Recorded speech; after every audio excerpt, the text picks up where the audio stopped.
Pero sabiendo que Cristo está cerca y que se está llevando a cabo un juicio en el cielo, quiero que me diga en qué parte de la palabra de Dios dice que el sábado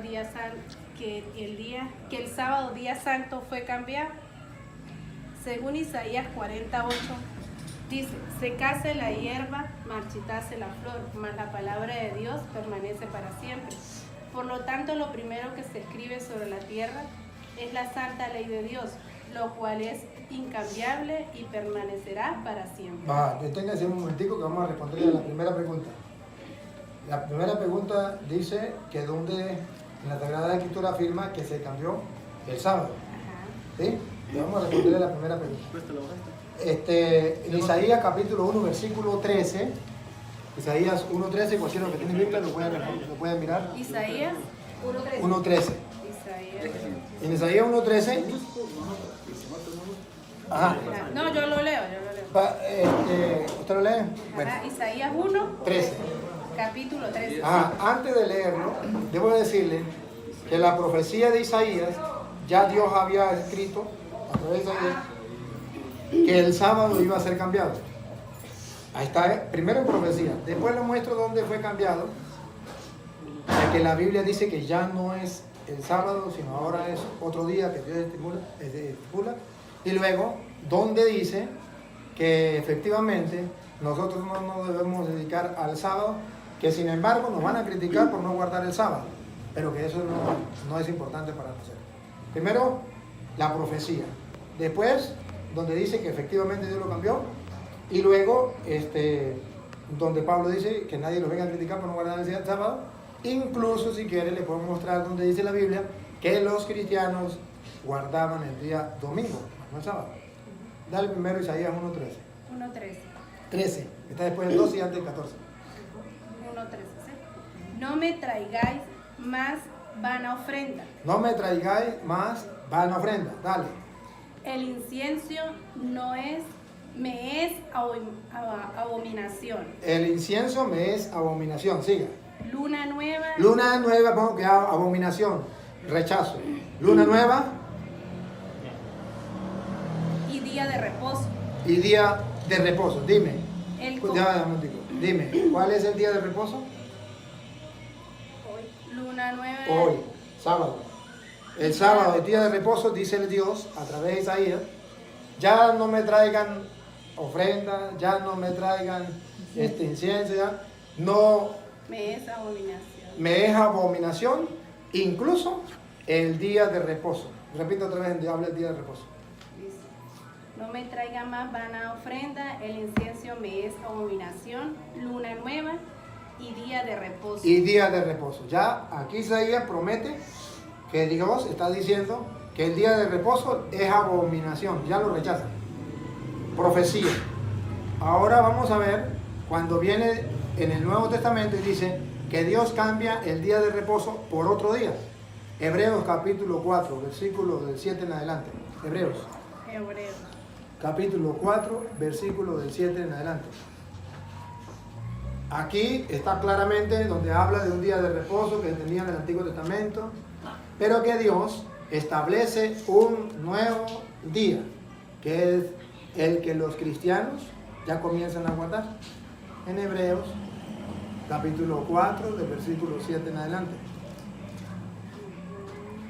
Y entonces, al ir mirando lo que dice la Sagrada Escritura, nos damos cuenta que sí, en el Antiguo Testamento, todo el Antiguo Testamento, antes de venir Jesucristo, todo el Antiguo Testamento hablaba del día de reposo, del séptimo día.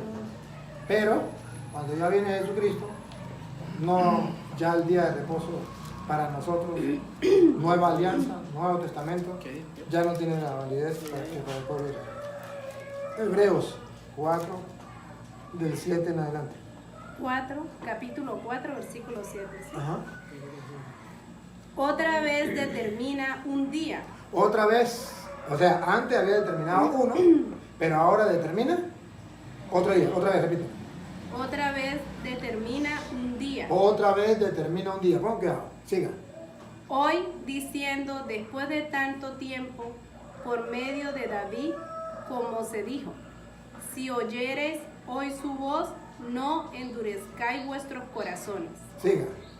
Porque si Josué les hubiera dado el reposo, día sábado, No. el que guardaba, ya, disculpe, entonces aquí Josué era del Antiguo Testamento, el que Dios había dejado en la Antigua Alianza para llevar al pueblo a la tierra prometida, y él guardaba en el día de reposo, pero si Josué lo hubiese llevado al reposo, pongan cuidado lo que viene, dice, no hablaría después de otro día. no hablaría después de otro día. ¿Y cuál es el otro día después del día de reposo?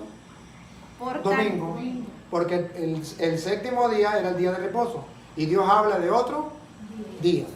Aquí dice la Biblia que ya Dios nos habla de otro día, al punto que Colosenses capítulo 2 versículo 16, Colosenses 2:16, ajá, ya, disculpe, padre. Ujú. Dice, ajá, entonces, ¿por qué dice aquí?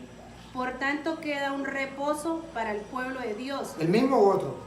Porque el que ha entrado en su reposo también ha reposado de sus obras como Dios de las suyas. Ajá. Procuremos pues entrar en aquel reposo En para aquel. que ninguno caiga en semejante ejemplo de desobediencia. Ajá, pregunto ahí, ¿está hablando del antiguo o del nuevo que Dios estableció? Si usted mira desde el 7, está hablando de otro día, otro reposo, no el del antiguo. El del antiguo no surgió efecto, porque lo llevó Moisés, lo llevó Josué, y ellos no lo llevaron a ese reposo. Ahora Dios establece un nuevo día de reposo, un nuevo día, otro. Y ese es el que nosotros buscamos, que es el domingo. Por eso nosotros no trabajamos el domingo, un día de reposo, un día de descanso. Disculpe, perdón. ¿Y por qué dice que el diccionario dice que el primer día de la semana? El domingo.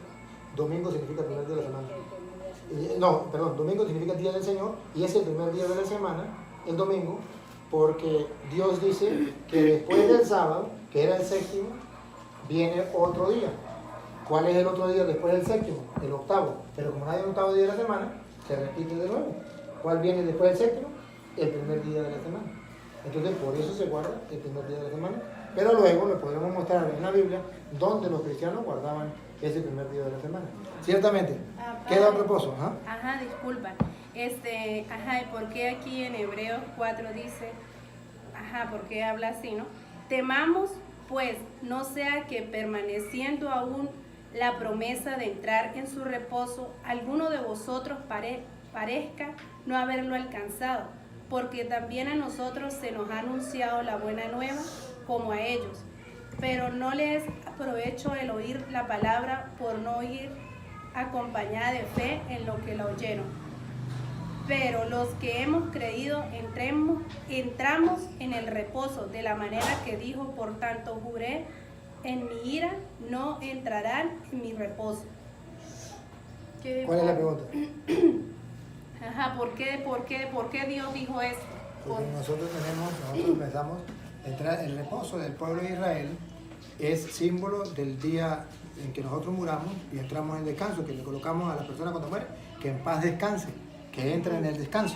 Entonces, ese descanso del sábado era símbolo de lo que era el cielo, el reino de los cielos, que un día teníamos que entrar. Pero resulta que Moisés no lo llevó al cielo, Josué no lo llevó al cielo. Entonces se hizo necesario el Mesías, que es el que nos lleva al cielo. Entonces queda ya un día de reposo para nosotros, es decir, queda una opción, una oportunidad de poder entrar al cielo. Jesucristo sí nos lleva al verdadero lugar donde vamos a descansar. Por eso a los muertos le decimos que en paz descanse. Ellos sí entran en el descanso. Cuando Moisés, cuando Josué, cuando es el tiempo, nadie puede entrar al cielo, nadie puede entrar en el descanso. Ahora nosotros sí podemos entrar en el descanso. Y el sábado era un simbolismo de lo que sería la tierra prometida, porque ella debe saber que la tierra prometida es el cielo, pero caminaban hacia la tierra prometida, ellos no la alcanzaron. Por eso tiene que venir Cristo, el Salvador, nos viene a salvar para llevarnos a la tierra prometida. Pero como aquello no nos pudo llevar, que era la antigua ley, la antigua alianza, los antiguos sacrificios, los antiguos sacerdotes, todo, entonces cuando Jesús viene y establece una nueva alianza, con nuevos sacrificios, con nuevos sacerdotes, con nuevas ofrendas, y Él sí nos puede llevar a nosotros al reino de los cielos, a la tierra prometida, o al día de descanso. Por eso aquí más adelantico, usted va a leer donde dice, Dios estableció un nuevo día, porque Josué no nos lo llevó. Si quiere sigue leyendo, para que usted se dé cuenta, diga donde Josué no nos llevó al descanso. Siga para que vea. Ay, disculpa, entonces dice, aunque las obras suyas estaban acabadas desde la fundación del mundo. ¿Por qué en cierto lugar dijo así del séptimo día? Y reposó Dios de todas sus obras en el séptimo día. Ajá, ahí está afirmando que eso era del Antiguo Testamento, porque estaba escrito que incluso Dios había trabajado 6 días y había descansado el séptimo día, a pesar de que él seguía trabajando, estaba escrito eso. Eso es la afirmación de lo que era del Antiguo Testamento. Pero luego viene a mostrar lo que es el Nuevo Testamento. Si usted observa, yo le muestro cuando da el paso para el Nuevo Testamento. Aquí está mostrando, en el Nuevo Testamento se decía esto y esto y esto. Pero en el Nuevo Testamento se dice esto. Cuando llega el Nuevo Testamento yo le muestro. Siga leyendo y yo le digo cuando pase. Lea lo último que leyó y yo le muestro cuando pasa el Nuevo Testamento. Dice, y otra vez aquí no entrarán en mi reposo. Por lo tanto, puesto que falta que algunos entren en él, y aquellos a quienes primero se les anunció Antiguo la buena Testamento, nueva. Antiguo Testamento, ¿se da cuenta? Primero es el Antiguo Testamento. Ajá, siga. Se les anunció la buena nueva, no entraron por causa Antiguo Testamento, no entraron. Por causa de desobediencia. Por desobediencia. Antiguo Testamento, ellos no entraron, no pudieron entrar en la tierra prometida, al reino de los cielos. Por causa de la desobediencia, no pudieron cumplir la ley. Era necesario una nueva alianza, un Salvador, un Mesías. Entonces, ese es el Nuevo Testamento. Vamos a quedar, dale. Dice, otra vez determina. Otra vez, ese es el Nuevo Testamento. Aquí es el paso del Antiguo. Primero muestra cómo el Antiguo Testamento venía, pero no pudo entrar. Como no pudo entrarnos al cielo, entonces él otra vez determina, es decir, establece un nuevo testamento, una nueva alianza. Aquella alianza no sirvió. Ahora determina una nueva alianza. Aquel descanso que Dios quería no se dio a cabo por la desobediencia. Ahora determina otro día. Porque otra vez, repítalo. ¿Determina? Otra vez determina un día. Determina un día. Hoy diciendo, después de tanto tiempo, por medio El de hoy, David. el hoy significa que la antigua alianza ya pasó, que esa ya no es para nosotros. Ahora estamos en el hoy. Olvidémonos del de ayer, olvidémonos del pasado, olvidémonos de la antigua alianza. Ahora estamos en el hoy, en la nueva alianza. Siga. Si oyeres hoy su voz, no endurezcáis vuestros corazones. Porque si José les hubiera dado el reposo, Antiguo Testamento. no hablaría después de otro día. Si la antigua alianza hubiese servido para entrar en el cielo, no habría necesidad de otro día. No habría necesidad de otra alianza. No habría necesidad de un Mesías. Pero es necesario de otro día. Entonces, ¿qué significa? Que la antigua alianza llegó hasta aquí y no logró su objetivo. Entonces Dios tiene que establecer una nueva alianza, un nuevo día. ¿Qué significa un nuevo día? Una nueva esperanza de entrar al cielo. Porque la esperanza del Antiguo Testamento era esta. Hay 10 mandamientos. El que cumpla los 10 mandamientos entra al cielo. ¿Quién cumplía los 10 mandamientos? Nadie. ¿Quién entraba al cielo? Nadie. Por eso usted se da cuenta que en el Antiguo Testamento no se habla de santos. Porque nadie podía entrar al cielo. Viene Cristo con la nueva alianza, establece un nuevo pacto, se sacrifica como el Cordero de Dios, establece un nuevo día, una nueva alianza, un nuevo sacerdocio, un nuevo sacrificio, todo lo establece nuevo.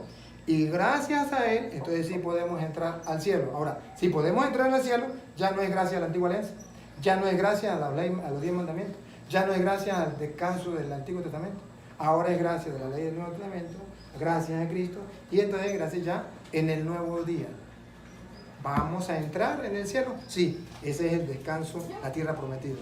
Es un nuevo día. ¿Y por qué el domingo? Porque es cuando Cristo resucita que vence a la muerte.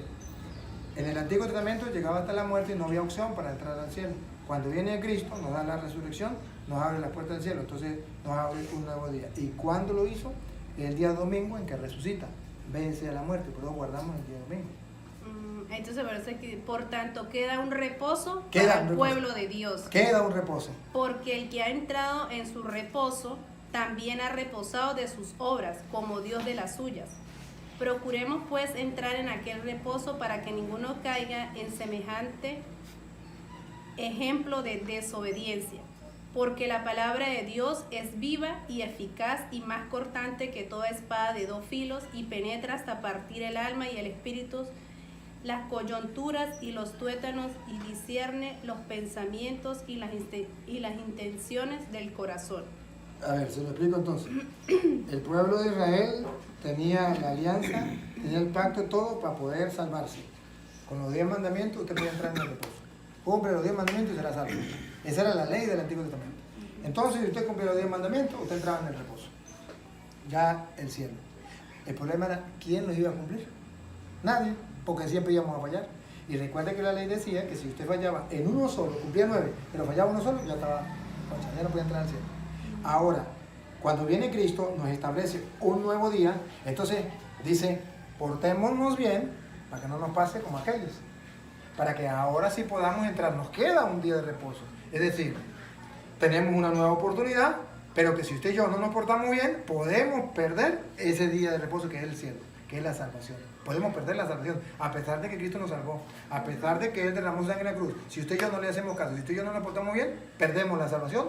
Está la oportunidad, pero la perdemos. Eso es lo que quiere decir, que tenemos que portarnos bien para poder entrar en ese nuevo día de reposo que nos queda. Y por eso usted verá que San Pablo, no sé, usted conoce quién era San Pablo. San Pablo era un hombre muy conocedor de la ley, era fariseo, conocedor del Antiguo Testamento, fue criado a los pies de Gamaliel, de modo que según los conocedores de lo que es el judaísmo, no había nadie mejor que Gamaliel, y Gamaliel fue maestro de San Pablo, y San Pablo viene a explicar, ya después que se convierte, cómo esa ley, incluyendo la del sábado, llegaba hasta Cristo, y que ya para nosotros no nos iba a afectar. Está en Colosenses capítulo 2, versículo 15. Desde el 15 lo puede leer en adelante, para que usted se dé cuenta cómo San Pablo lo muestra de una manera sencilla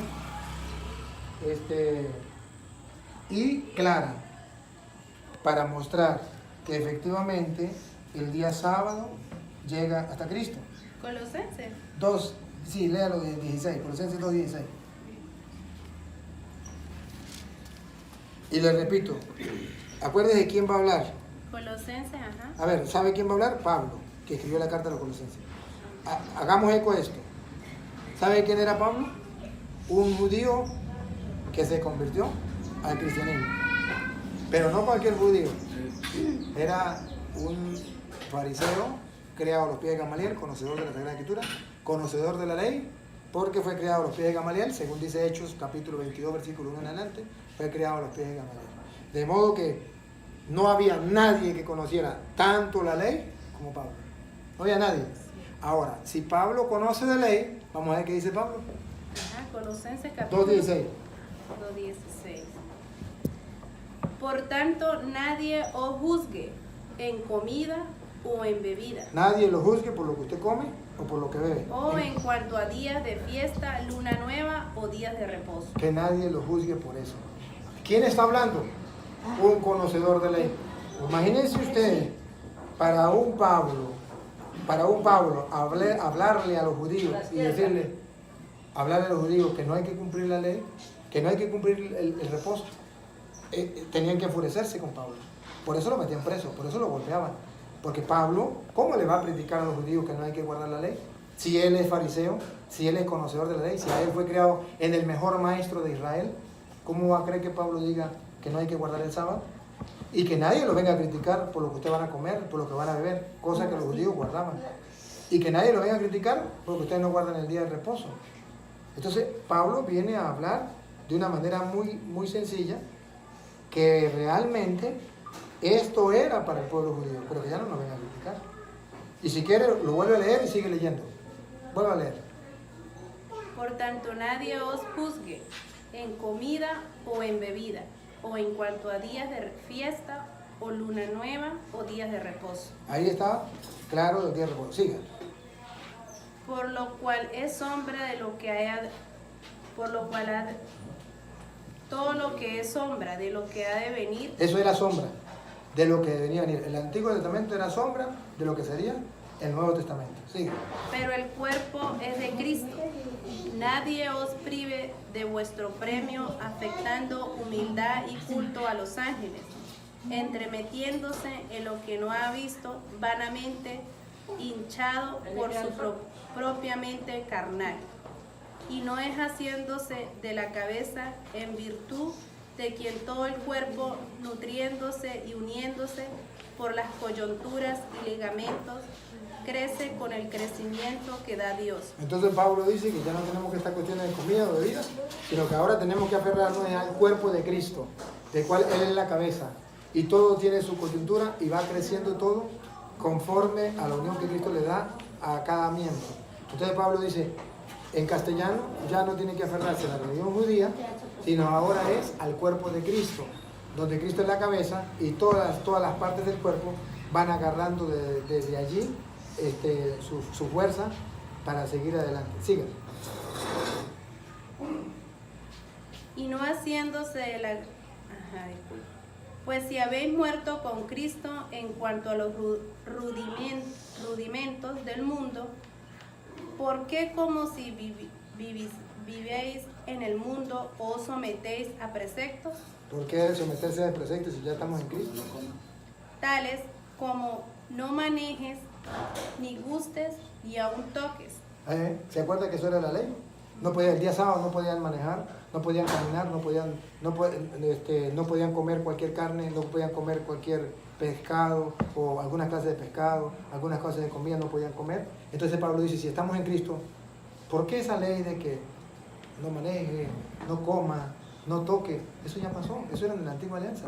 Lo está diciendo el maestro de la ley. Siga. Y entonces por eso los adventistas, ¿cuál es el problema de los adventistas? Que los adventistas estudian el Antiguo Testamento. Y en el Antiguo Testamento se prohíbe comer esto, se prohíbe comer aquello, se prohíbe caminar tantos pasos, se prohíbe hacer comida el día sábado, se prohíbe hacer esto. Todas las leyes del Antiguo Testamento.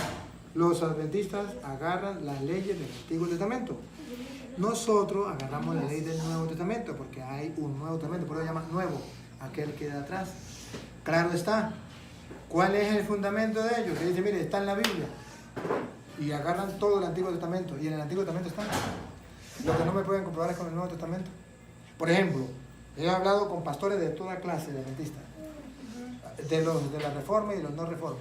Y le he dicho, muéstreme. Y vea los videos, ahí están los videos. Muéstreme. Yo dejo de ser cura, me meto adventista. Aproveche. Dame una cita donde en el Nuevo Testamento, no en el Antiguo Testamento, me sé la cita. En el Nuevo Testamento se diga que hay que guardar el día sábado. No hay una cita. Al contrario, le puedo mostrar varias donde hay que guardar el día domingo. Yo lo puedo mostrar. Y por ejemplo, que no se puede comer una clase de pescado, o que no se puede comer carne, o que no se puede comer esto. Eso no existe en el Nuevo Testamento. Levítico, sí, todo eso. El Levítico es el Antiguo Testamento. Por eso le digo. Existe la Biblia, está puesta antes de venir Cristo y después de venir Cristo. Los adventistas tienen un problema, que centran toda su doctrina antes de venir Cristo, que eso era para el pueblo judío. Los cristianos, por eso nos llamamos cristianos, porque seguimos a Cristo, porque le hacemos caso a Cristo. Los cristianos decimos, Cristo enseñó esto, vamos a hacerle caso a Cristo.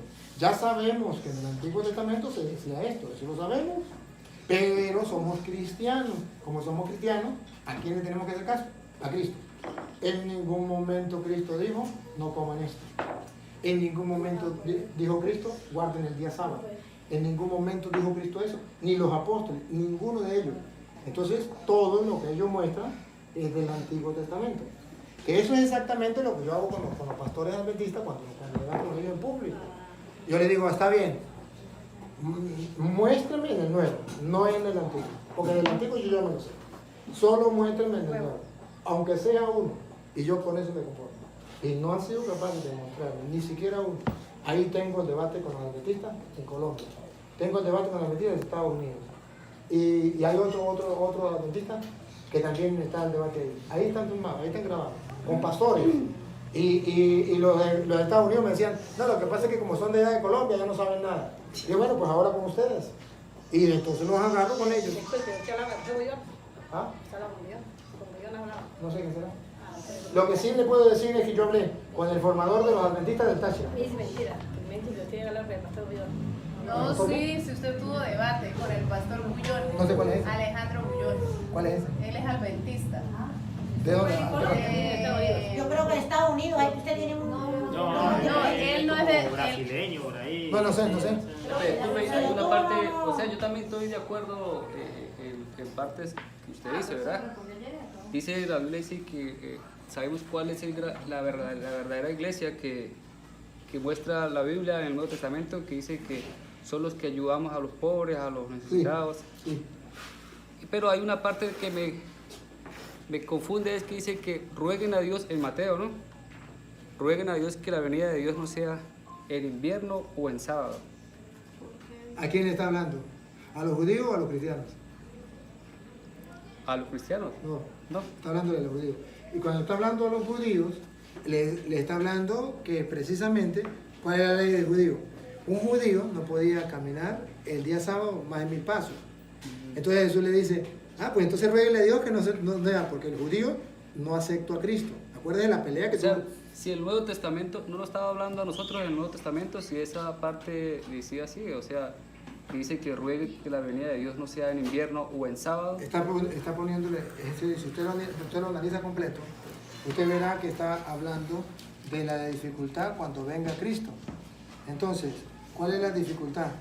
Que para los judíos va a haber una gran dificultad, que ellos no pueden caminar el día sábado más de 1000 pasos, no nosotros, porque es una dificultad para nosotros. Para los judíos había una dificultad de caminar más de 1000 pasos. Entonces, si tenían que huir, tenían que llegar donde llegara el otro paso, ya tenían que quedarse ahí y lo mataban. Entonces era una dificultad para ellos. Entonces, una manera de decir que iba a haber limitaciones para las personas, por ejemplo, la que está embarazada. Porque ahí se acuerda que también pone la que está embarazada. Sí, claro. Ajá, porque la embarazada va a sufrir. ¿Por qué? Porque la embarazada no puede correr como las otras. Si va a huir, ruega a Dios que no esté embarazada, porque ¿cómo va a hacer para huir? ¿Ve? Para el judío, ruega a Dios que no sea el día sábado, porque ¿cómo va a hacer usted para huir? Entonces, cuando habla, vamos a suponer, cuando habla de que no esté embarazada, capte una cosa, era para un grupo de personas que eran las mujeres, porque los hombres no. Los hombres no están cintas, los hombres no tenemos el problema. Lo del sábado, los cristianos no tenemos problema, los judíos sí. Como cuando habla de la mujer que está embarazada, no habla de todas las personas. Ruegue que no esté encinta. No está hablando de los hombres, está hablando de las mujeres, que son las que podían estar encintas. Cuando dice que no sean sábados, no está hablando de los cristianos, está hablando de los judíos, que eran los que tenían problemas por caminar el día sábado.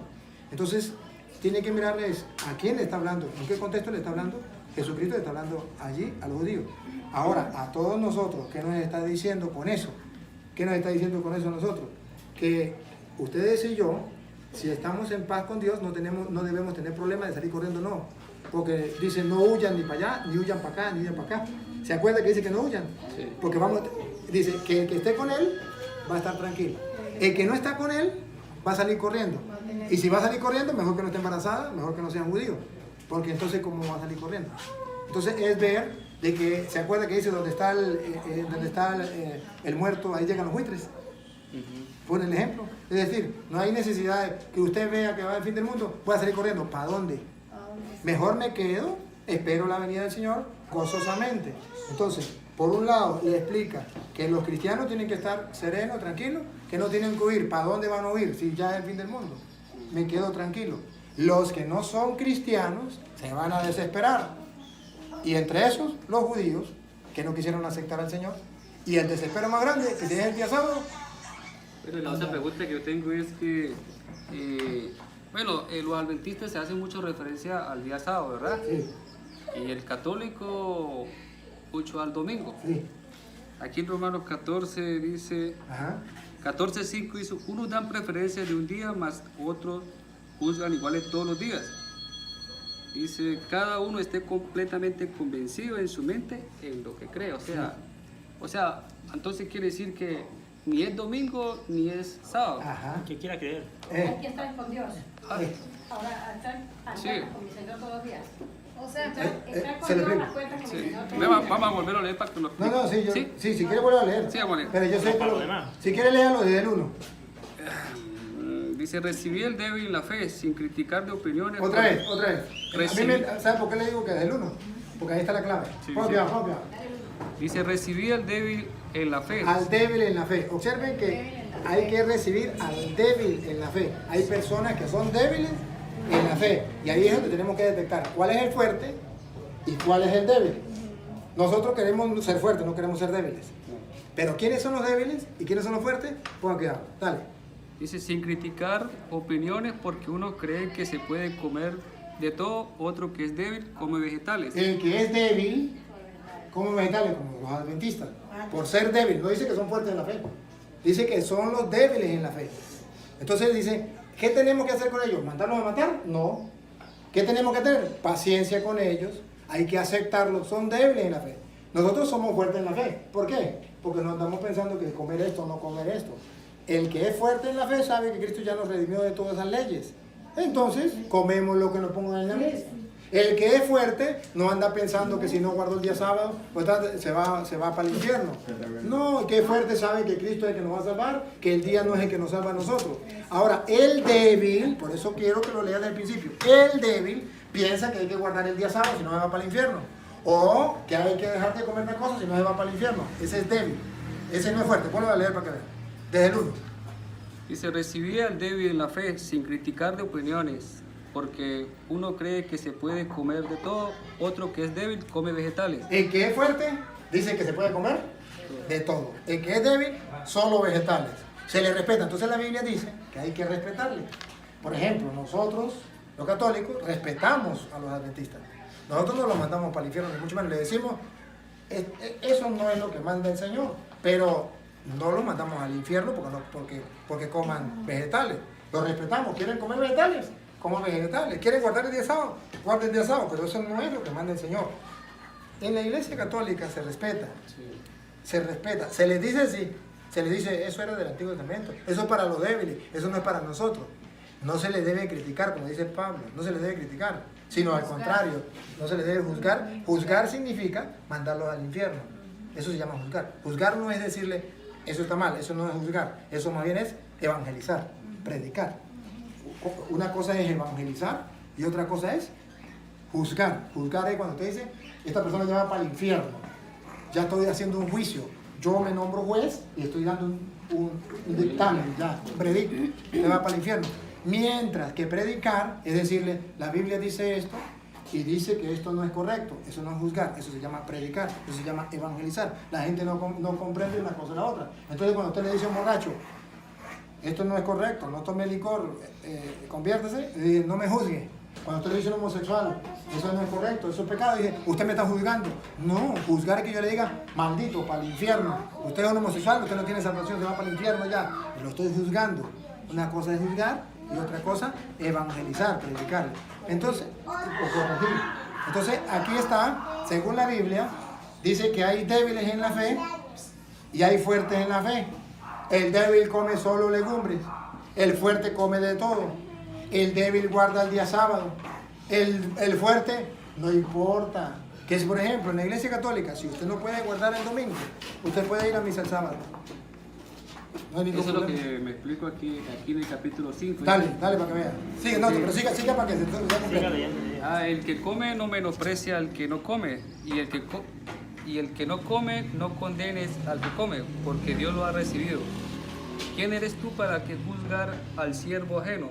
Para su propio Señor está en pie o cae, pero se afirmará porque el Señor tiene poder para sostenerlo. Ahí, deténgase un momentico.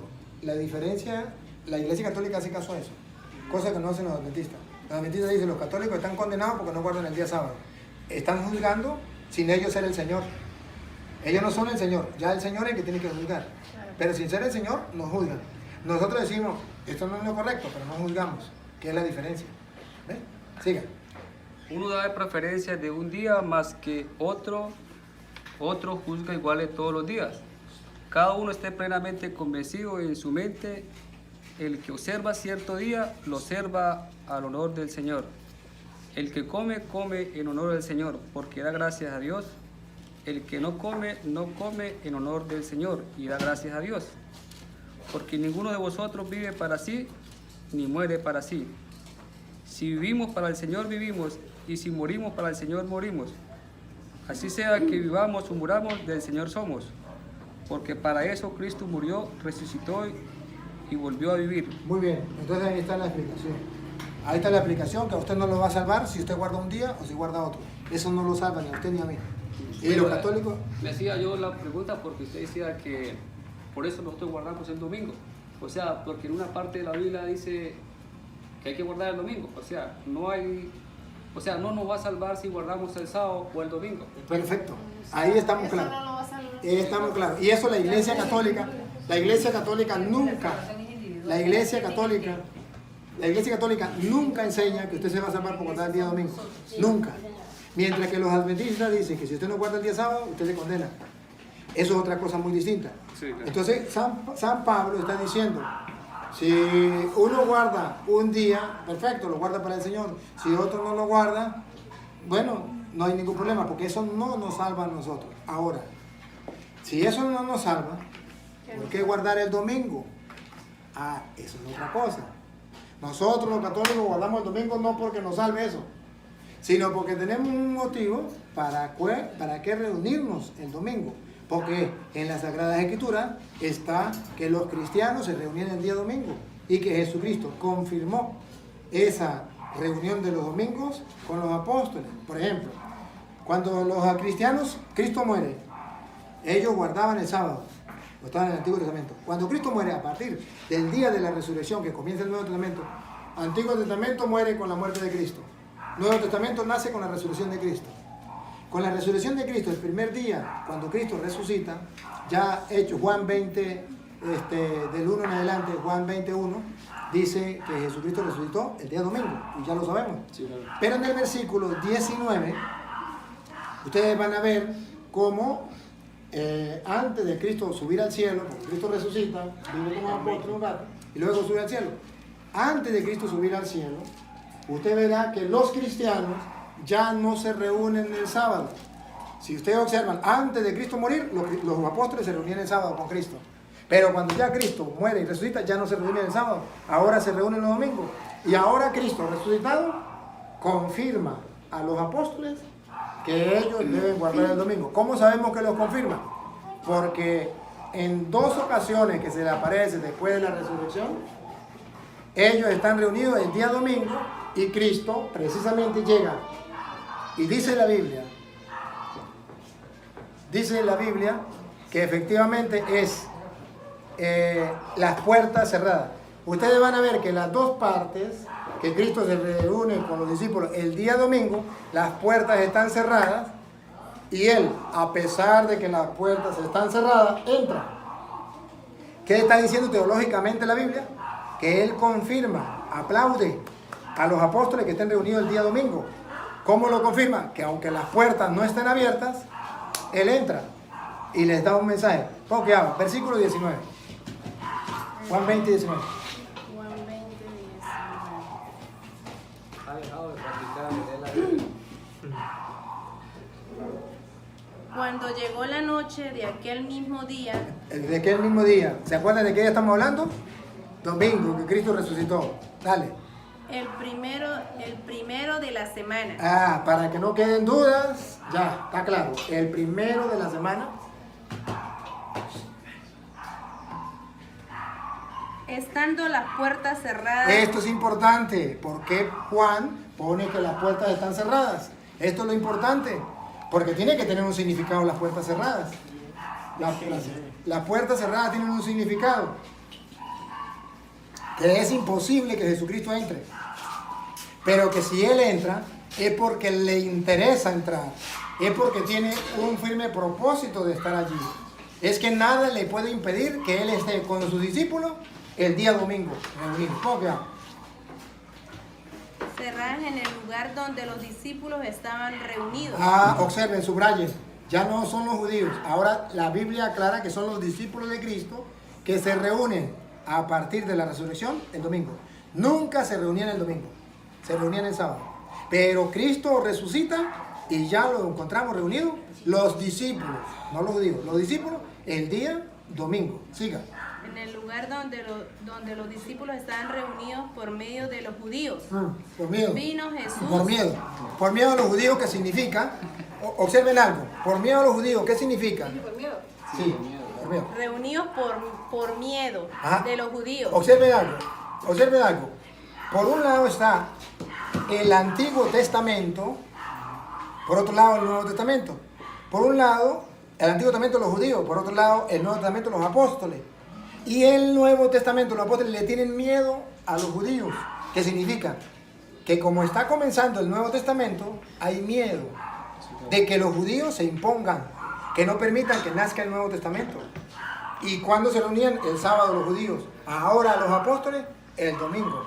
Y vamos a ver si Cristo lo confirma. Dale. A todo esto sabemos que es el Nuevo Testamento. Vino Jesús y puesto en medio le dijo. Vino Jesús y puesto en medio, ahí está la confirmación. Si Jesucristo no hubiese querido que sus discípulos se reúnan el domingo, créanme ustedes que no se hubiese presentado con las puertas cerradas y hubiese confirmado su existencia. O si le hubiese reunido, y están ellos reunidos y Jesús se aparece y le dice, ¿por qué no se reúnen el sábado? Si el día de la reunión es el sábado. No, cuando Él se reúne, y acuérdense que estaban reunidos por miedo a los judíos, entonces está confirmando que en el Nuevo Testamento la reunión de los cristianos es el domingo. Para la muestra, Cristo lo confirma. Aunque las puertas estén cerradas, yo entro. Quiere decir, esto es lo que yo quiero. Yo quiero con mis cristianos, con los míos, reunirme el domingo. Las puertas están cerradas, Jesús se presenta, siga. Y puesto en medio les dijo, paz a vosotros. Y cuando les hubo dicho esto, les mostró las manos y el costado. Y los discípulos se regocijaron viendo al Señor. Se regocijaron. Entonces en el domingo, ellos se regocijan. Nosotros los cristianos, el domingo nos regocijamos en el Señor. Celebramos eso. Ahora, en el mismo capítulo, y observen algo. Si esto no fuera importante, ¿por qué San Juan lo quiere? En el mismo capítulo, versículo 26, en el mismo, pasa el versículo 26, ustedes descubrirán que San Juan vuelve a decir exactamente lo mismo. El día domingo. ¿Por qué no pasa para allá? Más fresco. Versículo 26. 26. Yo quiero que ustedes observen por qué la Iglesia Católica le da tanta importancia al domingo. Porque Juan le dio importancia. Ya lo había dicho que Jesucristo se reunió el día domingo y los apóstoles estaban reunidos por medio de los judíos y Cristo entra y lo confirma. Ya basta. Pero que Él lo vuelva a decir en el mismo capítulo, estamos en el 19, ahora pasamos al 26, 19, 20, 21, 22, 23, 24, 25, 26. 7 versículos más adelante, vuelve a narrar lo mismo, dale, 26. 8 días después. 8 días después, ¿qué sería 8 días después? Domingo, primer día de la semana. 8 días después. Estaban otra vez sus discípulos dentro y con ellos Tomás. Llegó Jesús estando las puertas cerradas. Otra vez vuelve a contar. Están las puertas cerradas, están los discípulos reunidos. Observan que se reunían los domingos. El domingo pasado se reunieron. Este domingo se vuelve a reunir. Estaban con las puertas cerradas, entró Cristo. Ahora están otra vez con las puertas cerradas. Dale. Y se puso en medio y les dijo, paz a vosotros. Vuelve a confirmarle que Él está de acuerdo que se reúnan los domingos. Los cristianos, Nuevo Testamento, se reúnen el domingo. Cristo confirma. Y le dice, la paz con ustedes, no tengan miedo. ¿Saben por qué reunían con las puertas cerradas? Por miedo a los judíos. ¿Qué le dice Jesús? No tengan miedo, tranquilo. Yo estoy con ustedes. Si los judíos están en contra, yo estoy a favor. Los judíos se reúnen el sábado, yo me reúno con ustedes el domingo. Y Él confirma esa reunión. Siga. Luego dijo a Tomás, pon aquí tu dedo y mira mis manos, y acerca tu mano y métela en mi costado, y no seas incrédulo, sino creyente. Entonces observan que ahí ya está la confirmación de por qué los cristianos es el domingo. Nuevo Testamento. Lo repito, no hay una cita en el Nuevo Testamento, no hay una, donde los cristianos se reunieran el sábado. Sí hay varias donde se reúnen los domingos. Aquí con Cristo. Ahora después que ya Cristo sube al cielo y se va, quedan los cristianos. Vamos a ver cuando se reúnen el domingo. Por ejemplo, Hechos 27. Ya Hechos de los apóstoles significa que ya Cristo murió. Ahora lo que hacen los apóstoles, ¿qué hacían ellos? Lo que ellos hicieron, nosotros lo hacemos. Porque eso es lo que nosotros vamos a seguir el testimonio. Hechos 27. Ahí está lo que ellos hicieron, el testimonio, pero se llama Hechos, lo que hicieron, para que nosotros lo hagamos. Hechos de los apóstoles, 27.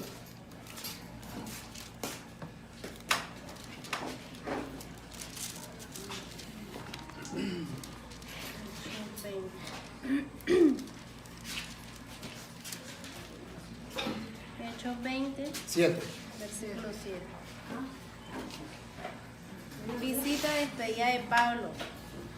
El primer día de la semana. Repítalo, escuche, escuche. El primer día de la semana. Ya estamos claros que no es el séptimo día. El primer día de la semana, dale. El primer día de la semana reunió los discípulos. Aquí está. ¿Quiénes se reunían el primer día de la semana? Los discípulos. Los discípulos. ¿Por qué? Porque Cristo resucitó el domingo, porque Él confirmó la reunión el domingo, el primer día de la semana. Los discípulos, distintos a los judíos, se reunían el domingo. ¿Para qué? Para partir el pan. Para la Eucaristía, la fracción del pan. 2 domingos. Hechos de los apóstoles. Otra, 1 Corintios, capítulo 16, versículo 2. Ustedes verán que todos los domingos, ya no es uno, ya no es 2, ahora es todos los domingos.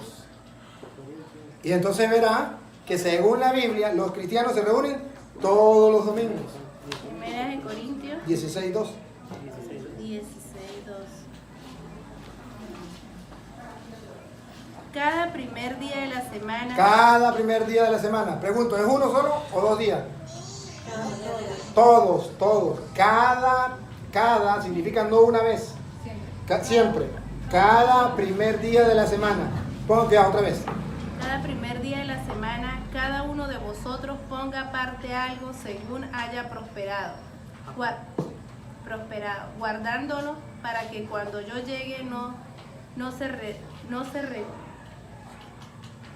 recojan entonces ofrendas. A ver, dime una cosa. ¿Cuándo se reunían los cristianos? El primer día de la semana. El primer día de la semana. ¿Por qué Pablo no dice que el sábado? Porque si el sábado va a recoger la ofrenda, ¿quién le va a dar ofrenda? Nadie. Todos los primeros días de la semana ustedes deben recoger la ofrenda. ¿Quiénes? Los cristianos. Ya hay una diferencia. Los cristianos se reúnen el domingo. Los judíos el sábado. Quieren ver. Aquí tiene una cita, por ejemplo. Usted habla con un adventista del séptimo día. El adventista del séptimo día le dice, mire, yo le tengo una cita. En el Nuevo Testamento donde los cristianos se reunían el primer día de la semana y dan la cita, Hechos 17:1. Vamos a escucharlo porque lo vea. Porque puede ser que usted ya se la haya dado, incluso esté escrita ahí, en la carta que le mandaron. Hechos 17:1. Y ustedes verán que es mentira que los cristianos se reunían el domingo. Porque ahí los adventistas mal interpretan las escrituras. Ella va a leer despacio y yo le voy a mostrar dónde está la mala interpretación y le voy a mostrar con claridad qué es lo que dice la Biblia. Pongo cuidado. Hechos 17:1.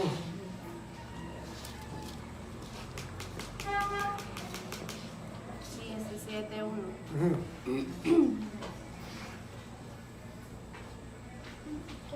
Pasando por Antípolis y Apolonia, llegaron a Tesalónica, donde había una sinagoga de los judíos. Subrayen. ¿De quién era la sinagoga?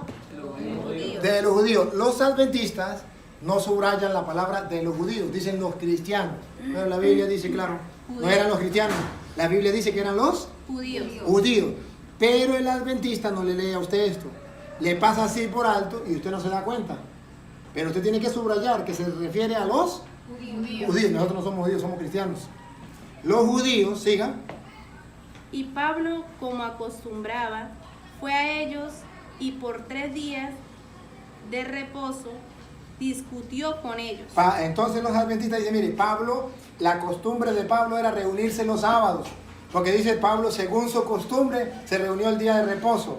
Sí, pero pregunto, ¿con quién? Con los judíos. ¿Dónde llegó Pablo el día de reposo? ¿Cuál era la costumbre? Que se reunía los sábados con los judíos. ¿Por qué con los judíos? Porque él iba a rebatirle con la Biblia a los judíos. ¿Por qué no se reunía con ellos el domingo? Porque no había nadie en la sinagoga. Era el sábado que Pablo los encontraba reunidos y les predicaba. Los adventistas, para engañar a la gente, dicen, Pablo tenía la costumbre de reunirse los sábados. No leen el 2, lea lo último que leyó. A ver, donde dice, Pablo según su costumbre. Y Pablo... Esto es lo que leen los adventistas. Los adventistas no le leen lo anterior. Si quieren, hagan la prueba. Escuchen a un adventista para que vean. No le van a leer el versículo anterior. El adventista le lee aquí. Pablo. Y Pablo, como acostumbraba, fue a ellos y por 3 días de reposo discutió con ellos. Ahí está la mentira de los adventistas. Dice, Pablo se reunía con los cristianos el sábado, como era su costumbre. No era con los judíos. Con los judíos.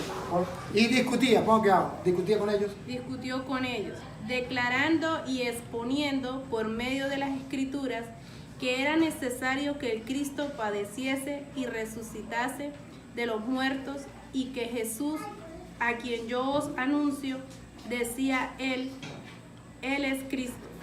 Entonces observan que la Biblia no está diciendo que los cristianos se reunían el sábado, que Pablo pescaba a los judíos cuando estaban reunidos en la sinagoga y les llegaba a predicar, eso es otra cosa. Pero no era que los cristianos se reunían el domingo. Ahora, yo les mostré que los cristianos se reunían el domingo, no el sábado. Se lo mostré en los Hechos de los Apóstoles, se lo mostré según San Juan. Ellos no me pueden mostrar a mí esto. Yo por lo menos, yo hablé con el formador de los adventistas del Táchira. ¿Cómo se llama él? Atrúbal, en el año 2000. En el año 2000 él era el formador de los adventistas del Táchira. Y fue curioso porque hablamos en la grita, debatimos en la grita. El hombre sabía, conocía. Le confieso que de todos los pastores evangélicos que yo he hablado, de los así que no tienen estudio, sino que son de las sectas, el más que manejaba las escrituras, Astrúbal. Lo reconozco porque ese hombre sí conocía las escrituras.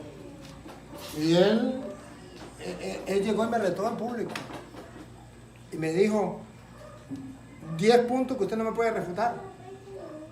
Y si usted me lo refuta, no tengo respuesta. Y me meteré a católico. Y me sacó los 10 puntos. Y los 10 puntos se los refuté. En público. Estoy agarrando el teléfono, decía un momentico, voy a pedir permiso público presente. Voy a llamar a uno de mis maestros. Llamaba. No, ya le di esa cita y me la tumbó. No, ya me di esa cita y me la tumbó. Ya va, disculpe, voy a llamar a otro. Llamó como a 5. Al final me dijo, señor cura, estas citas yo nunca las había leído. Sí. Yo le prometo que me voy a estudiar, me voy al Brasil, me voy a estudiar. Cuando yo esté preparado vengo. Y si no, si yo no encuentro una cita en el Nuevo Testamento donde diga que hay que guardar el sábado, yo me meto católico. Le dije, si la encuentra, me busca, yo me meto adventista. Al año, él se fue. Al año yo tenía que irme y llegó y estaba en la misa. Cayó no, que el pastor en la misa. Cuando en el momento de la paz, le dije, ¿eres Astrúbal? Le dijo, sí. Le dije, bueno, ¿y no andaba para Brasil, papá? Le dijo, sí. Pero supe que lo habían cambiado y vine a decirle que todavía no he encontrado la cita. Le dije, ajá, pero está en pie. Si no la encuentro, yo me meto católico donde esté. Y le dije, ¿cómo le va por allá? Dijo, me va muy bien porque allá no hay ningún toro que me haga la mala vida, que me haga la guerra. Y me dijo, mamá, ¿te cree que sigamos hablando sobre el sábado o no? ¿O no? ¿o tiene alguna preguntita? Haga una Yo quería preguntita. hacer otra pregunta. Sí, pero... Bastante, pero quizás. No, pues pregunte. Bueno, la pregunta mía ya esto, sabemos que el sábado ni el domingo nos salva, ¿verdad? O sea, pero la otra pregunta mía es, ¿usted cree que los católicos, para mí tampoco creo que los católicos o los adventistas salvan, o sea, se nombra como religión? Ahí sí es un lío. Ahí Ahí sí hay un problema. Ahí sí está equivocado usted. no, digo yo, me explico, la pregunta que yo me hago, ¿no? Se la voy a responder y usted mismo me puede buscar una. Lea, Mar. Mira. Aquí O sí sea, hay- porque yo A ver. la pregunta la hago por esto, porque el apóstol Pablo dice que dice que no seamos de Apolo o de Atenas, o sea, de una religión o de otra. No. Dice, no dice eso. Dice que no seamos de Apolo, ni de Cefas, ni de Pedro, Eso que sí. seamos de Cristo. Que seamos de Cristo. Entonces no me quite a Cristo. Sí, señor, sí es. Tenemos que ser de Cristo. O sea, no soy tampoco tan leor bastante, ¿no? No, pero es que cuando usted me quita a Cristo, Sí, usted me hace creer que nada salva. Esa es verdad. Me salva a Cristo. Y si usted, esa cita está en Primera de Corintios, capítulo 1, versículo 10 en adelante, que usted lo va a escuchar para que usted se dé cuenta de qué es lo que está hablando Pablo. Y lo vamos a leer porque exactamente me encanta que usted me dé esa cita.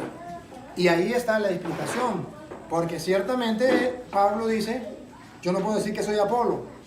Es decir, si Cristo ya dejó una religión, yo no me puedo ir con la de Apolo. Que yo soy de Pablo, si Cristo ya dejó una religión, no me puedo ir con la de Pablo. Que yo soy de Cefas, si Cristo ya dejó una religión, no me puedo ir con la de Cefas. Tengo que ser con la de Cristo. Con la de Cristo, sí. ¿Sí? Léalo para que vean. Ajá, 1 Corintios. 1:10 en adelante.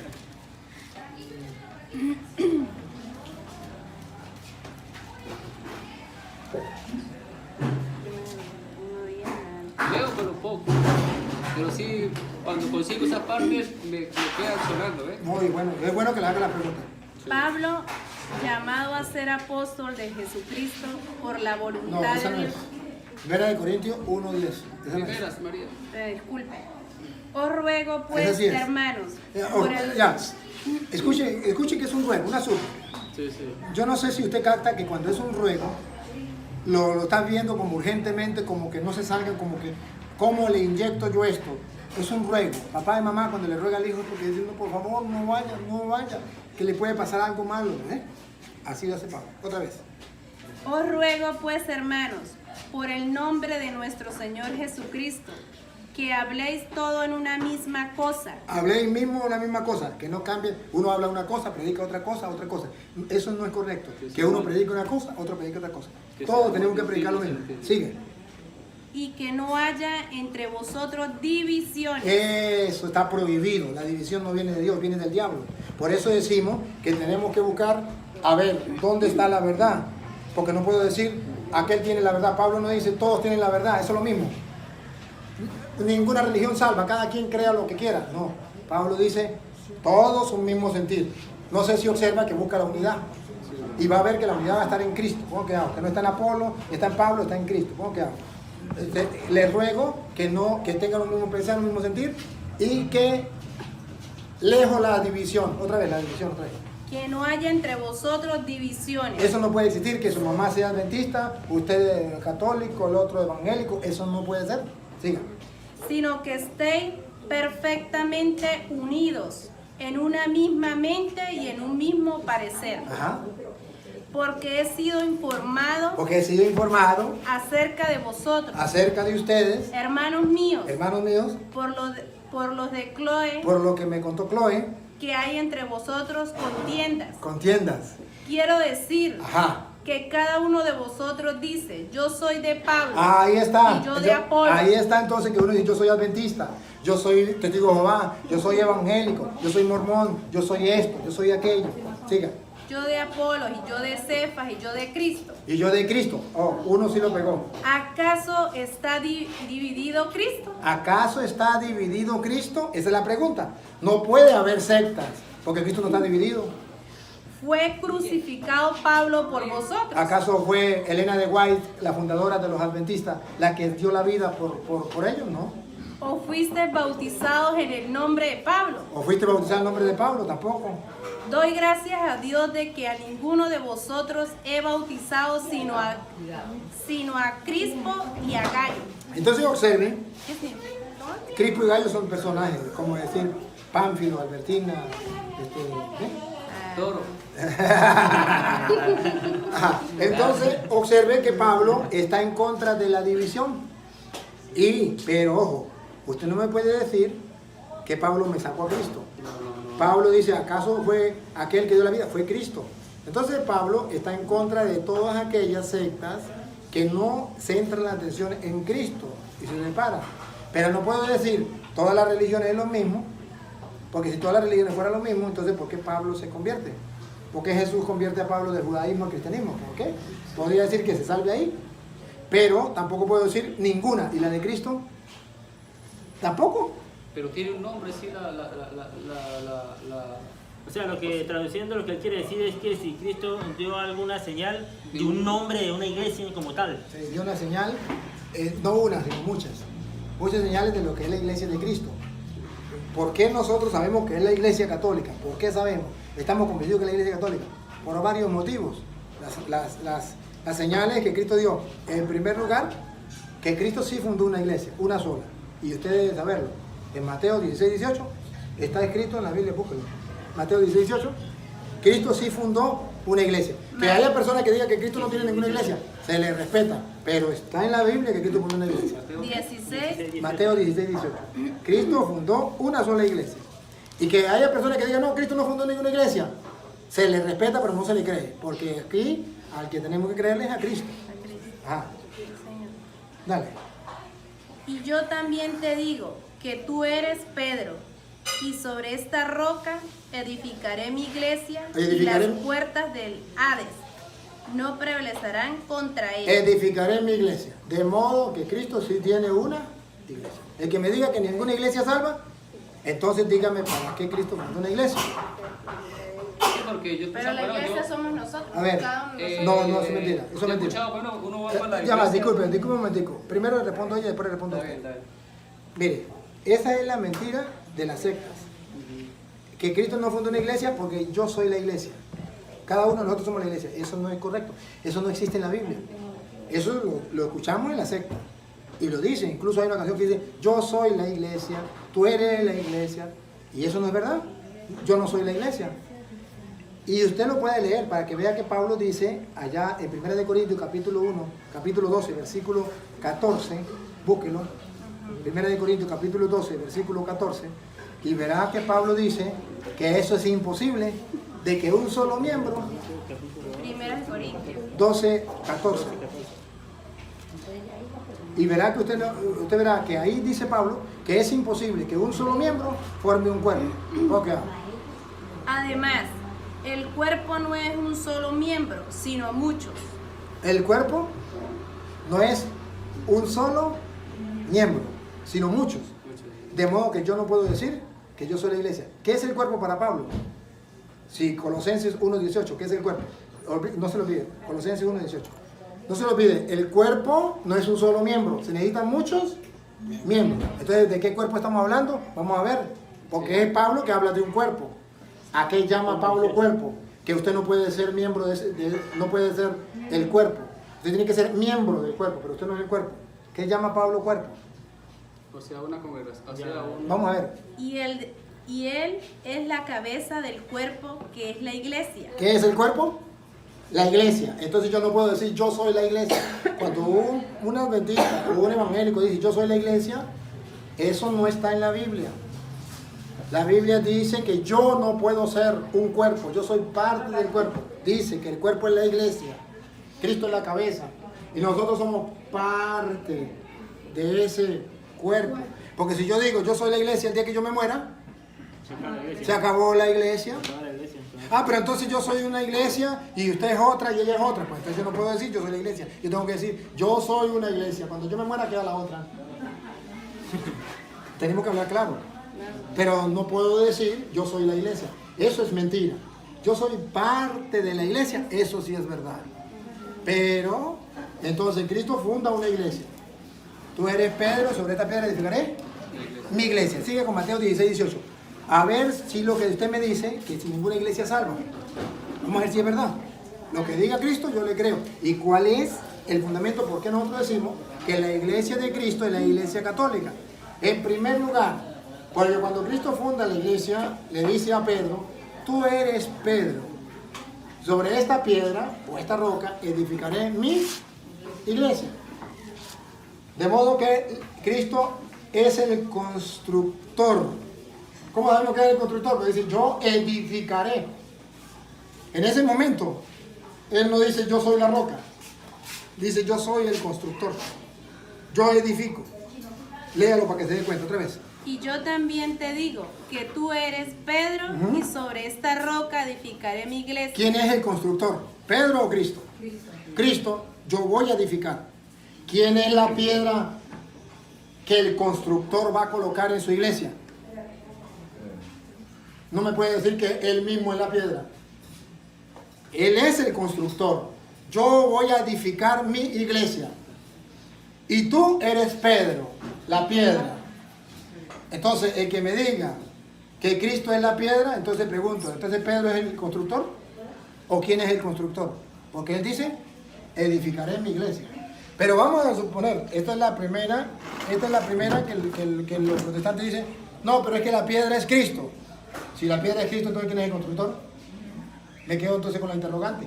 Y vamos a suponerle, vamos a decirle, no, pero vamos a llevarle la cuerda a los adventistas o a los evangélicos, a quien sea. Y decir, bueno, Pedro no es la piedra es Cristo, está bien, está bien. Pero ahora, ¿cómo sabemos que esa iglesia de Cristo es la iglesia católica? y que sirve para la salvación. Quitemos la piedra, pues, no peleemos sobre la piedra.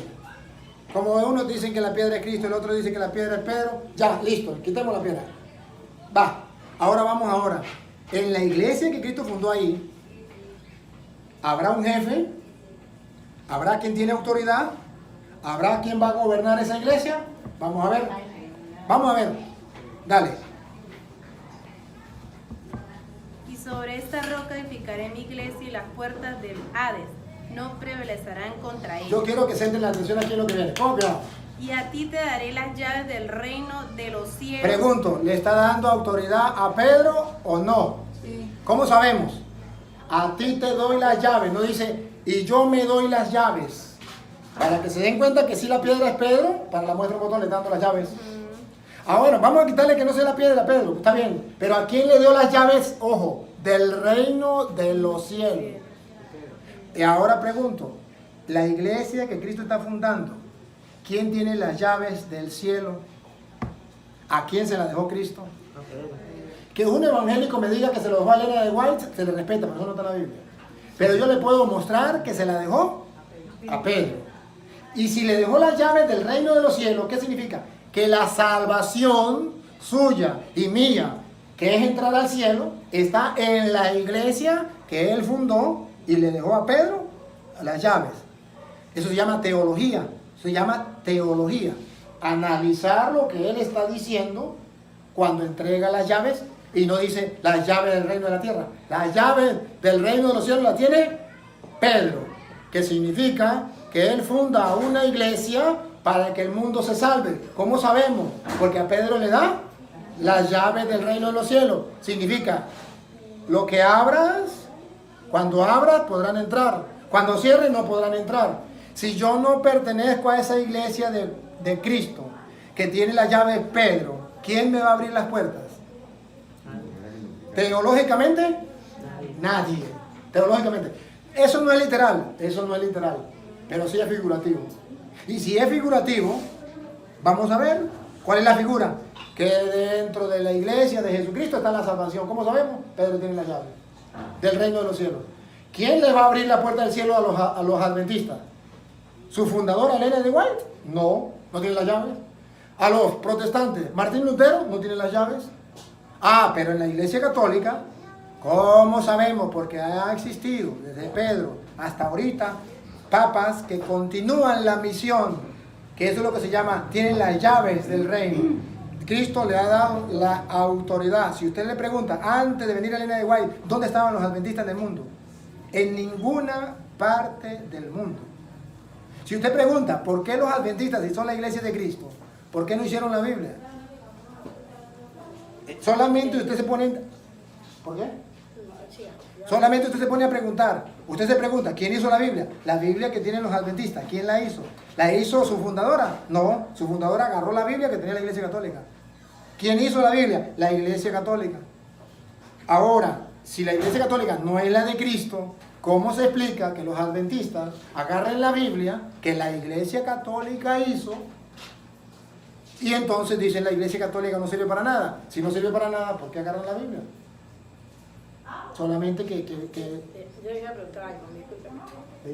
Cuando la persona muere en pecado y con decir misa y Padre Nuestro y echar agua bendita se sana. Según dice la Biblia en Hebreos capítulo 10, versículo 9 en adelante, sí. Si muere en pecado. No. No, si muere en pecado, sabemos que el que muere en pecado no se salva. Se condena. El que muere en pecado se condena. Lo que no sabemos es si va para el infierno o para el purgatorio, por otro. Pero ninguna persona que muere en pecado se salva. Hay que buscar en vida a mi Señor. Pero también se puede, después de muerto, orar por ellos y ofrecer sacrificio por ellos para el perdón de los pecados. ¿Dice la Biblia? Sí lo dice. Que a usted no lo haya mostrado, yo se lo puedo mostrar. Pero la Biblia lo dice. ¿Dónde dice? Para buscar. ¿Quiere que se lo muestre? ¿De una vez eso? ¿O sigo con él? No. ¿La pregunta con él? No, hay que responderle a todos porque... Va. Voy con ella. Pero vamos a mostrar con ella. A ver, antes de hacerle la pregunta, yo quiero para que analicemos el texto. Porque, y ustedes lo van a escuchar. Miren la pregunta que le voy a hacer a ella y miren la respuesta que ella me va a dar. Y lo que voy a decir lo voy a hacer basado a lo que ella diga. A ver, mire, hermana. Usted tiene un hijo. No lo permita Dios, ese hijo se fue por mal camino. Dios le favorezca. Agarró mal camino. ¿Usted podría orar por su hijo para que se convierta? No, la pregunta es, ¿usted como mamá podría orar por su hijo para que se convierta? Cuando está en vida, antes de morirse. ¿Está vivo? Sí. En vida sí. Segunda pregunta. Escuchen la respuesta de ella. Después no me puede decir que no. Porque después me va a decir que no. Y espero que no me diga que no porque ya lo estamos grabando. Ajá. Usted me dice que sí puede. Segunda pregunta. ¿Usted cree que Dios lo puede cambiar y hacer de que él se vuelva cristiano? Y si usted en vida, estando él en vida, usted ofrece sacrificio, usted le pide al Señor de corazón, ¿podría Dios cambiar la vida de él? ¿Lo vieron? Dijo que sí. Dijo que sí, ya. Exacto. Eso estamos claros, usted y yo estamos claros. En vida, usted puede orar por una persona, por muy pecadora que sea, ¿verdad? Y usted tiene la esperanza que puede cambiar y Dios puede hacerlo, ¿no? Listo, listo. Ya estamos claros, de modo que lo que venga ya no me puede decir todo lo contrario. Si me dice lo contrario, ustedes lo van a descubrir. Vamos a mostrarle que una persona cuando se muere, usted puede orar por esa persona. Y si no está en el infierno, esa persona puede ser perdonada por Dios. Si está en el infierno ya no puede ser perdonada por Dios. Pero si está en el purgatorio, sí puede ser perdonada por Dios. Y no me venga a decir que se refiere cuando está aquí en la tierra. Porque usted me dice que cuando está en la tierra, aunque tenga el pecado que sea, Dios puede cambiarlo y usted puede orar por él para que cambie. En eso estamos de acuerdo. Mire cómo está escrito en 1 de Juan capítulo 5, versículo 16. Para que vean que sí podemos orar por los que están muertos. Aquí habla Juan de los que ya murieron. Y murieron, unos murieron en pecado venial y otros murieron en pecado mortal. Los que murieron en pecado venial, pues podemos orar por ellos para que Dios les perdone. Eso es lo que llama purgatorio. Los que murieron en pecado mortal, que cayeron al infierno, ya no podemos orar por ellos porque ya no tienen remedio. Primera carta de Juan. Primera carta de Juan, capítulo 5, versículo 16. Para que ustedes vean que la respuesta se la voy a dar con la Biblia, no mi parecer, lo que dice la Biblia. Que ella lo acepte o no lo acepte, pues me perdona, eso ya no es culpa mía. Pero yo tengo que darle una cita bíblica. La carta hay un libro cristalino y claro. Lo que nosotros hacemos somos nosotros. Ajá, primera de Juan. Escuchen, primera de Juan 5, 16, ponga. 5:16. Si alguno viere a su hermano cometer pecado que no sea de muerte, y ojo, escuchen, si alguien vio a un hermano cometer pecado que no sea de muerte, que no lleve al infierno, siga, pedirá y Dios le dará vida. Epa, ¿hay que pedir o no? ¿Hay que pedir y Dios le dará vida o no? Sí. Nosotros los católicos decimos eso se refiere a la gente que está en el purgatorio. Ella me puede decir, no, eso se refiere a los que están vivos. ¿Cómo sé que es a los que no están vivos? Que los que ya murieron, pongan cuidado. Porque dice, si alguien cometió un pecado que no sea de muerte, que pida y sea perdonado. Y pongan cuidado lo que viene. Si alguno viera a su hermano cometer pecado que no sea de muerte, pedirá y Dios le dará vida. Esto es para los que cometen pecado que no sea de muerte. Que llamamos purgatorio, que están en el purgatorio, siga. Hay pecado de muerte. Hay pecado de muerte, el infierno. Por el cual yo no digo que se pida. Por el cual yo les digo, no se puede pedir. Entonces se refiere a los vivos o a los muertos. Porque ella me dice que por un vivo que haya cometido el pecado, por muy grande que sea, se puede pedir y Dios lo puede cambiar. Pero aquí dice San Juan que por una persona que haya pecado, que sea un pecado de muerte, no hay que pedir. Porque ya no hay remedio. No se refiere a los vivos, se refiere a los que están muertos. Porque a los vivos, ella me dice que por muy grande que sea el pecado de su hijo, ¿se acuerda que lo dijo? Que sí se podía convertir y que sí iba a orar y que Dios le iba a escuchar. Entonces no estamos hablando de los vivos, porque todos sabemos que de los vivos Mientras están vivos, se puede orar por él para que Dios lo cambie. Pero aquí dice que cuando es un pecado que ya es de muerte, que llamamos infierno, ya no hay remedio. Pero cuando es un pecado que no lleva a la muerte, que llamamos nosotros pecado venial, purgatorio, sí se puede pedir para que Dios le perdone. Si quiero leerlo otra vez desde el 16. De una persona que se ahorque. Murió en pecado, pero no sabemos nosotros para dónde mandarlo. Eso le toca a Dios. Nosotros sabemos que mandó en pecado y sabemos que se condenó. En la Iglesia Católica es diferente a los hermanos separados. La Iglesia Católica dice, una persona que muera borracho, adulterio o en lo que sea, murió en pecado, se condena. Pero nunca dice, se va para el infierno. Eso le toca a Dios. Mientras que el hermano separado dice, el que muera en pecado se va para el infierno directamente. Porque purgatorio no existe. Pero ustedes van a ver lo que dice aquí la Biblia. Con cuidado, sigan. Les vuelvo a leer el 16. Léalo de 16, sigan. Si alguno viera a su hermano cometer pecado que no sea de muerte, pedirá, y Dios le dará vida. Esto es para los que cometen pecado que no sea de muerte. Hay pecado de muerte, por el cual yo no digo que se pida. Toda injusticia es pecado. Toda injusticia es pecado. Pero hay pecado no de muerte. Pero hay pecados que no van al infierno. No de muerte. Y para los protestantes, Toda injusticia. toda injusticia es pecado. Pero dice, no todo pecado, Pero hay pecado no de muerte. no de muerte, no va para el infierno. Y los adventistas y los evangélicos, todos dicen, el que murió en pecado, así es el pecado más pequeño, directo para el infierno. Y dice la Biblia, no, eso es mentira. Hay pecados que no son de muerte. Entonces, ¿a quién le creo yo? Yo le creo la palabra de Dios. Y cuando ella me dice que nosotros no podemos orar por los muertos, no podemos hacer nada por los muertos, es mentira. Primera de Corintios, capítulo 15, versículo 29, del Nuevo Testamento que estamos hablando. Dice que se puede hacer oración, se puede hacer actos de fe. Búsquenlo, Primera de Corintios 15, 29. Se puede hacer algo por los que ya murieron. Y Pablo lo viene a decir. Nosotros, ella dice, Primera de Corintios 15, 29. 29. Ustedes verán que nosotros ofrecemos misa por los muertos, rosario por los muertos. Y la Biblia viene a decir que eso se puede hacer. Pongan cuidado que se hacía algo por los muertos. Dale.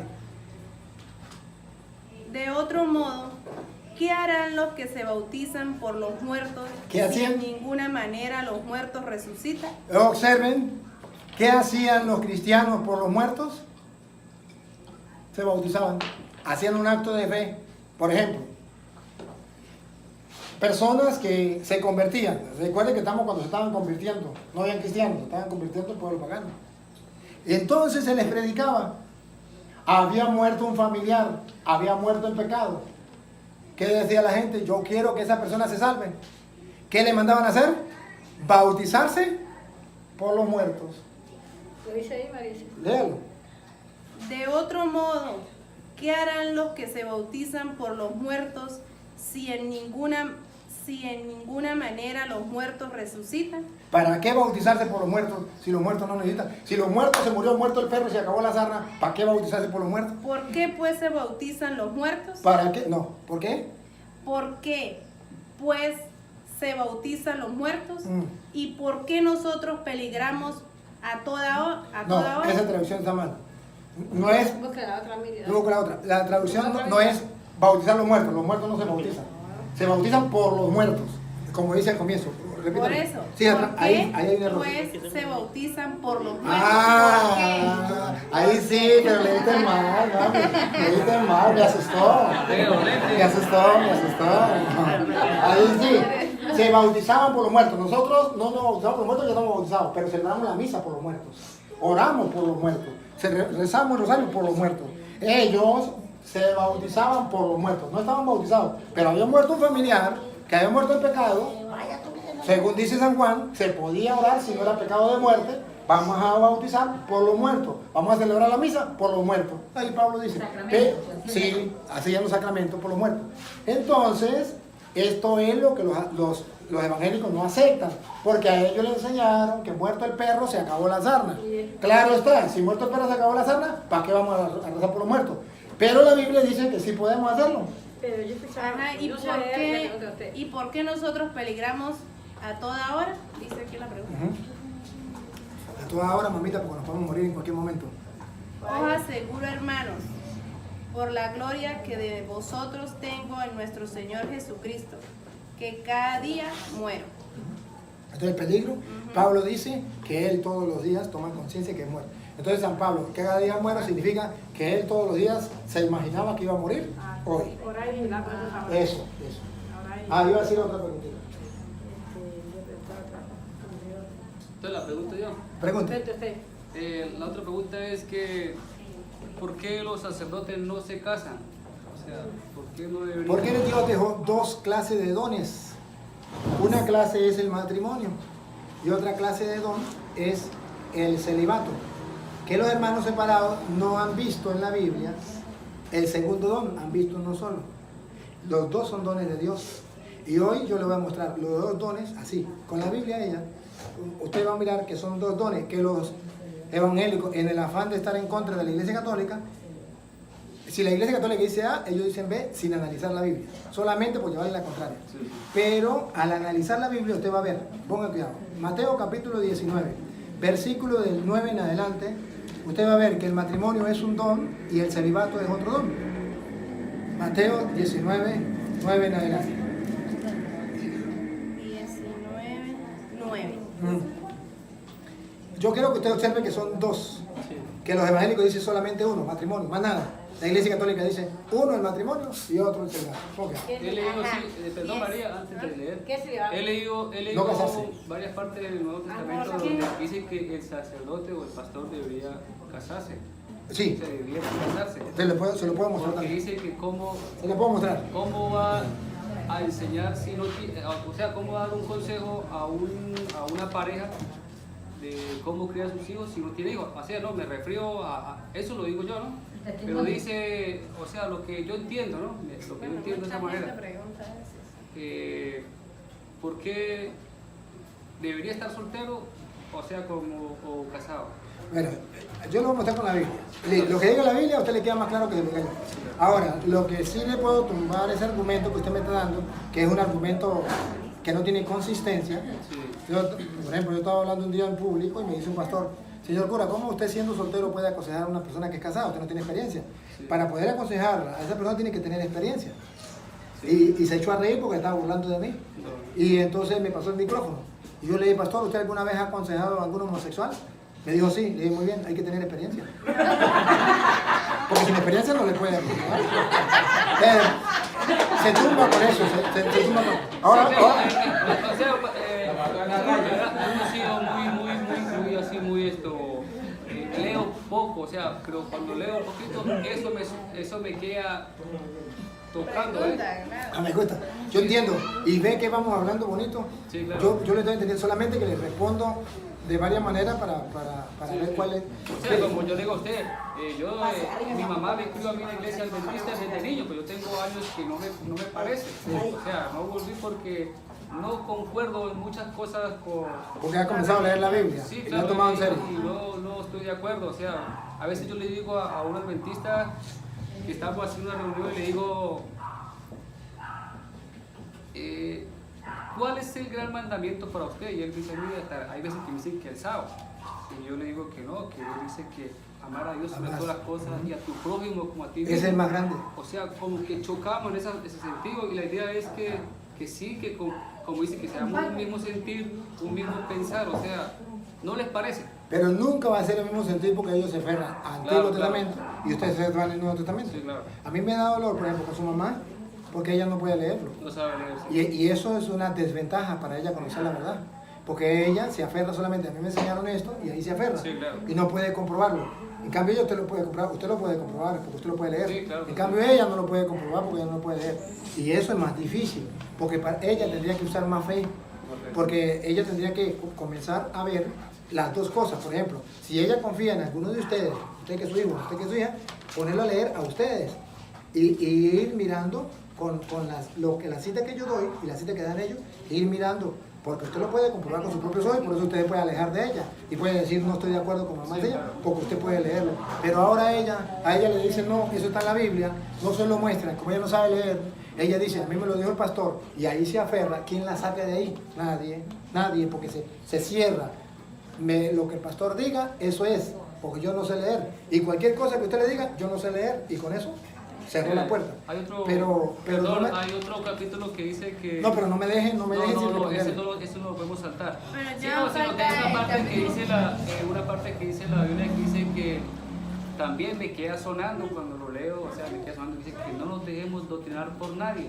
O sea, Sí, pero hagamos vamos una cosa. primero con la primera. Hagamos una cosa, téngala ahí y me la dice porque no le voy a responder ninguna. Está bien, está bien. Ajá. Entonces, va, yo sí paso. Téngala ahí y ahorita me la hace. Está bien. Vamos con Mateo 16, ¿qué digo? 19, 9. Mateo 19, 9. A ver, antes de leerla, quiero que ustedes capten la atención que Jesucristo va a mostrar que son dos maneras de servirle a Dios. Una, dale. Y yo os digo que cualquiera que repudia a su mujer, salvo por causa de fornicación, y se casa con otra adúltera, Adultera. Ahora bien, miren algo, miren una cosa. Observen la primera aquí. Aquí está defendiendo el matrimonio. ¿Cómo sabemos del matrimonio? Porque dice que si se separa y se va con otro, comete adulterio. Está defendiendo el matrimonio. El matrimonio. Está claro. O sea que el matrimonio es querido por Dios y Dios defiende el matrimonio. Siga. Bien, solo salvo por causa de está apretando. fornicación, y se casa con otra adúltera. No. Y Con el otra, que no. se- Casa con otra adultera. El que se casa con otra adúltera. El que se Gracias, divorcia. padre. Y el que se casa con la repudiada adúltera. Adultera.